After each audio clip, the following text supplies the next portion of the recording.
Hello दोस्तों, my name is Abidullah Siddiqui and I welcome on my YouTube channel. Abid verse में आपका बहुत बहुत स्वागत है। तो आज हम एक नई सीरीज़ चालू कर रहे हैं, वो है पॉलिटी की। पॉलिटी सेक्शन को आज हम लोग एक्सप्लोर करेंगे। आज से जैसे जैसे मैं टाइम मिलता जाएगा मैं इस पे वीडियो अपलोड करता जाऊँगा। तो पॉलिटी सेक्शन की जब बात करते हैं, सबसे पहले इसमें आता है कि कुछ बेसिक्स टर्म को मैं इंट्रोड्यूस कर रहा हूँ जो कि बहुत ही इंपॉर्टेंट होते हैं। अगर आपको पॉलिटी पढ़ना है तो उस पॉलिटी पढ़ने से पहले आपको एटलीस्ट ये चीज़ें तो पता ही होनी ही चाहिए। ये बहुत ही इंपॉर्टेंट है और बहुत ही बेसिक लेवल की है। इतनी नॉलेज तो अगर आप पॉलिटी के स्टूडेंट हैं तो, और नहीं हैं इन जनरल, आपको तब भी नॉलेज होनी ही चाहिए। ठीक है, अब हम स्टार्ट करते हैं। सबसे पहला क्वेश्चन आता है कि कॉन्स्टिट्यूशन क्या होता है। ठीक है, व्हाट इज़ कॉन्स्टिट्यूशन। ठीक है, तो पॉलिटी के सेक्शन में सबसे इम्पॉर्टेंट जो टर्म है जो कि आप बार बार इंटरेक्ट करते हैं वो है कॉन्स्टिट्यूशन से। ठीक है, ये कॉन्स्टिट्यूशन होता गया है तो ये supreme law of the land है। ठीक है, supreme law of the country है।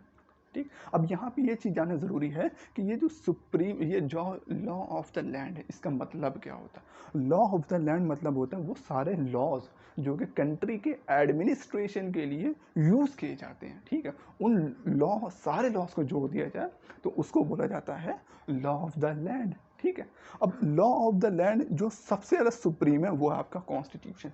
समझ में आ गया। ठीक, अब आप पूछेंगे कि भैया ये जो लॉ ऑफ द लैंड ये और क्या होते हैं, मतलब कॉन्स्टिट्यूशन के अलावा और कौन से लॉज होते हैं। तो कॉन्स्टिट्यूशन के अलावा और लॉज जैसे कि फॉर एग्जांपल आपने सुना होगा स्टैट्यूटरी लॉज, है ना, जो कि पार्लियामेंट और स्टेट लेजिस्लेचर के द्वारा जो लॉ बनाया जाता है उसको स्टैट्यूटरी लॉज बोलते हैं। ठीक है, उसके साथ साथ आपने सुना होगा बाय लॉज, जो कि पंचायत और म्यूनिसिपैलिटी के द्वारा जो लॉ बनाए जाते हैं उनको बाई लॉ बोला जाता है। ठीक है, जुडिशियल डिसीजन ये भी क्या है, ये एक लॉ है, इसको भी लॉ में कंसीडर किया जाता है। ठीक है, उसके साथ साथ और कौन से लॉज हैं, ऑर्डिनेंसेस, ये भी एक क्या है, ये एक लॉज है। ठीक है, तो ये सारे लॉ ऑफ द लैंड है। ठीक है, लेकिन इन सब में सबसे सुप्रीम कौन सा है, वो है आपका कॉन्स्टिट्यूशन। तो कॉन्स्टिट्यूशन अपेक्स है, उसके साथ साथ जितने भी हैं सब उसके अंडर में है। ठीक, अब ये जो है हमारा कॉन्स्टिट्यूशन क्या है, ये रिटन कॉन्स्टिट्यूशन है।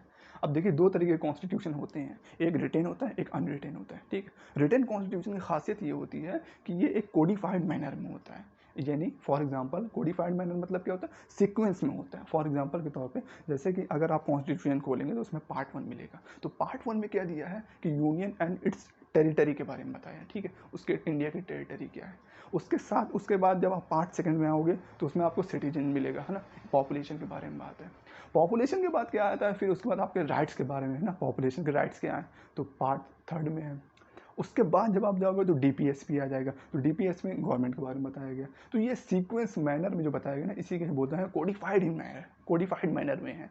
ठीक है, जो कोडिफाइड मैनर में है तो उसे ही बोला गया, ये तो कोडिफाइड मैनर में जो होता है ना, इसे ही रिटन कॉन्स्टिट्यूशन बोला जाता है।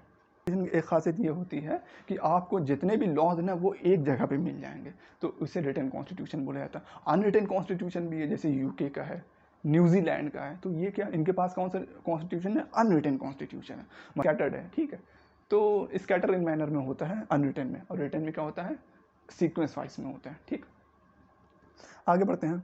हमारा प्रियम्बल के लिए जब हमारा कॉन्स्टिट्यूशन मतलब कंटेन क्या करता है, ठीक है, इसके अंदर क्या क्या है। जब आप खोलेंगे हमारा कॉन्स्टिट्यूशन तो आपको पहले दिखेगा प्रियम्बल, आईडी कार्ड बोला जाता है ऑफ द कॉन्स्टिट्यूशन। प्रियम्बल को बोला जाता है ID card of the constitution. ID card आपके स्कूल में बना होगा ना, तो आपका मतलब पूरा उसमें लिखा रहता है कि भैया आप क्या हैं, इंपॉर्टेंट आइटम लिखा रहता है। तो वैसे ही जो है प्रियम्बल है। Preamble, we the people of India having solemnly resolved to constitute India into a sovereign socialist secular democratic republic, है ना, ये जो है ना, ये पूरा जो है प्रियम्बल है।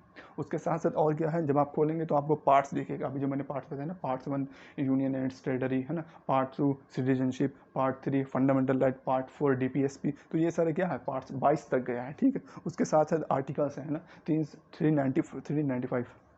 395 क्या है, इसके आर्टिकल्स हैं। उसके बाद 12 शेड्यूल है,